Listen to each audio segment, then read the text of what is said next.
William Hill sponsors Joshua vs Parker live on Sky Sports Box Office.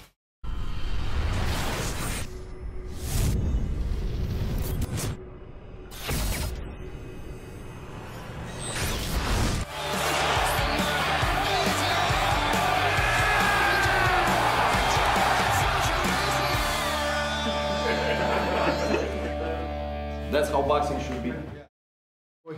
James Elder, IFL TV, MTK Global. With me, I've got Tony Bellew. We've just witnessed Anthony Joshua adding the WBO title to his impressive Hall victory over Joseph Parker. Can you put into your own words how you assess that?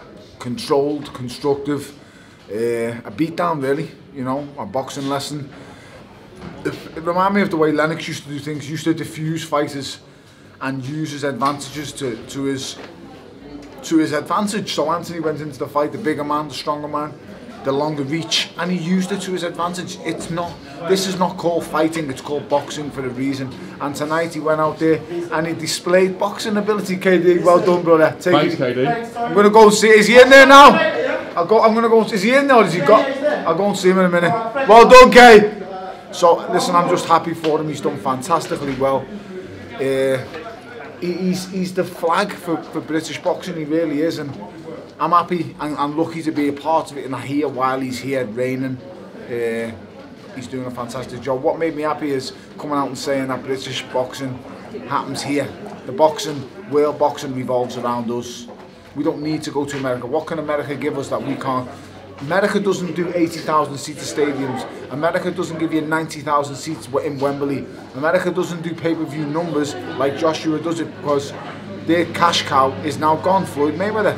The only guy who could outdo Floyd Mayweather on pay-per-view is probably, who can outdo Anthony Joshua on pay-per-view is Floyd Mayweather. He's gone. Can, in your opinion, Anthony Joshua be as big as Floyd Mayweather? Globally, yes. Yes. And let's just take into consideration he's going to do it without the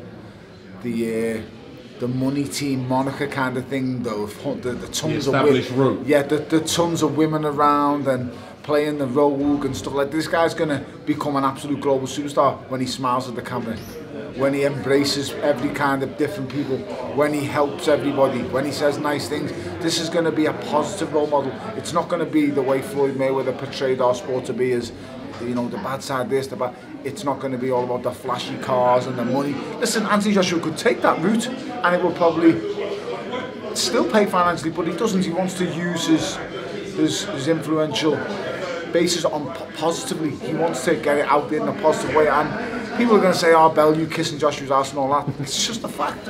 He's 2018 Mike Tyson. Tony. Without the notoriety, without the controversy, without the crazy things that go on in the street.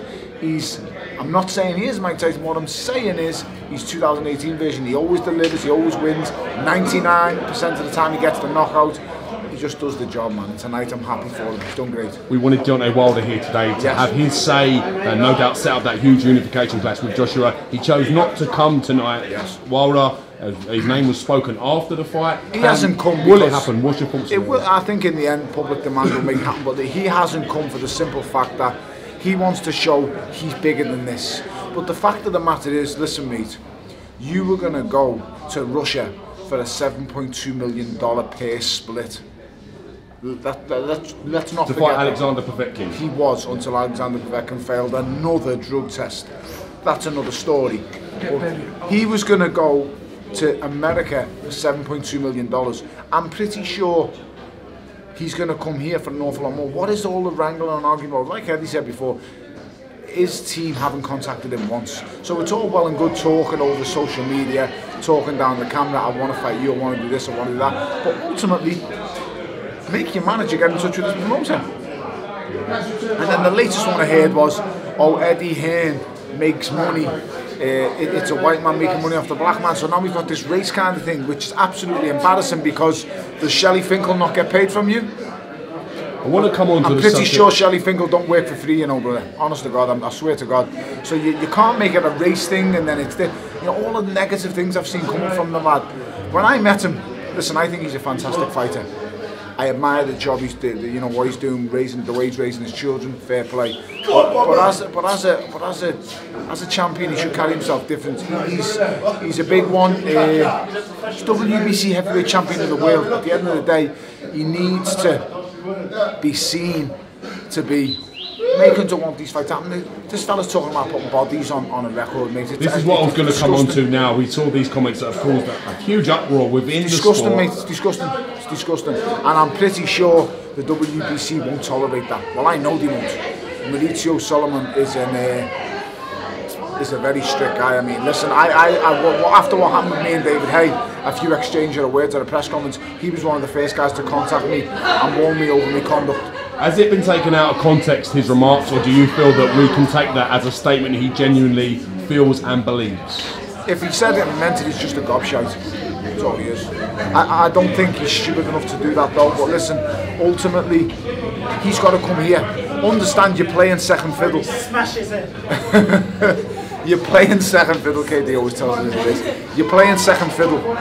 I want to talk a little bit about David Price today. Very gallant and brave performance from the big man. He had Alexander Povetkin rocked very badly. Looked like he was given a standing 8 count for colliding with the ropes. He was going to go down the ropes. What are your thoughts on what we just witnessed with David Price? Just gutted, mate, that the ropes kept him up, and I'm gutted it came at the end of the round and the bell saved him, but it's boxing and it broke my heart, it really did. I wanted to stop working tonight after that fight. It really, really broke my heart. I can't understand.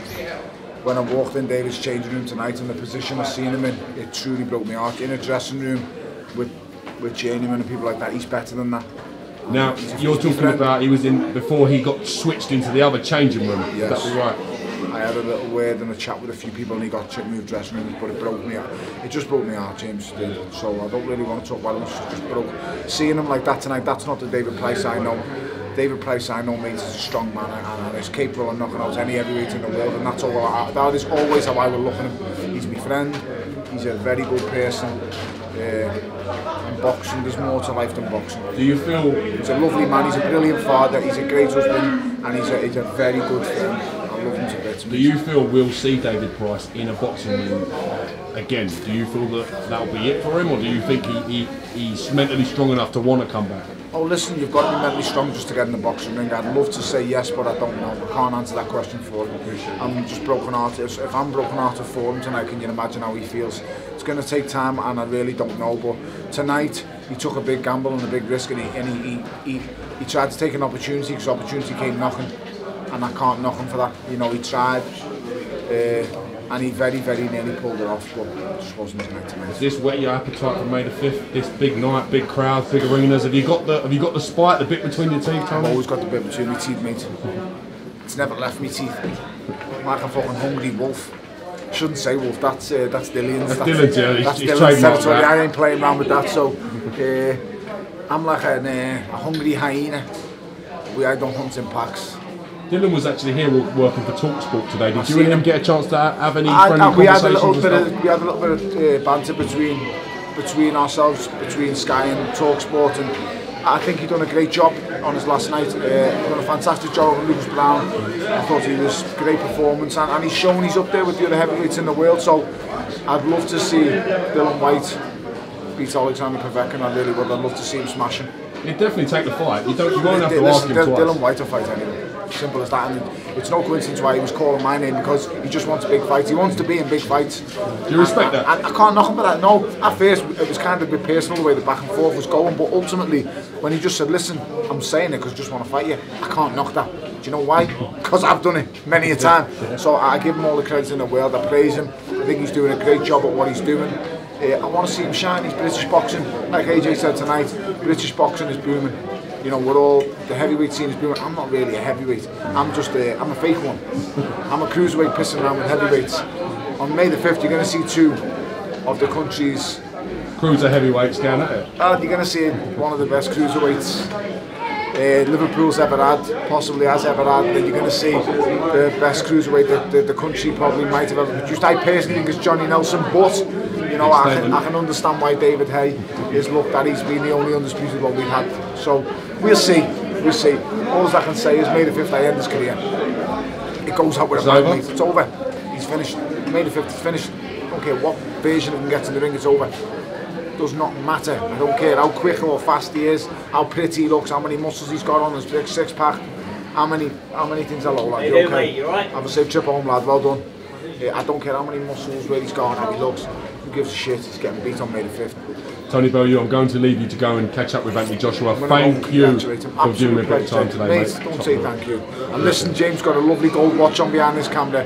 It's obviously paying better to be behind the camera than it is in front of the camera. James, can I work for iFilm London just soon? You can work for us any time you want. Thank you very much. No problem at all. Thank you, Tony. Take it easy, champ.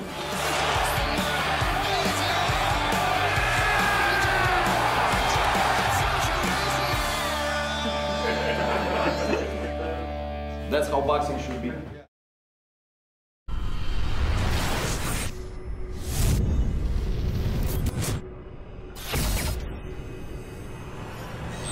William Hill sponsors Joshua vs Barker live on Sky Sports Box Office.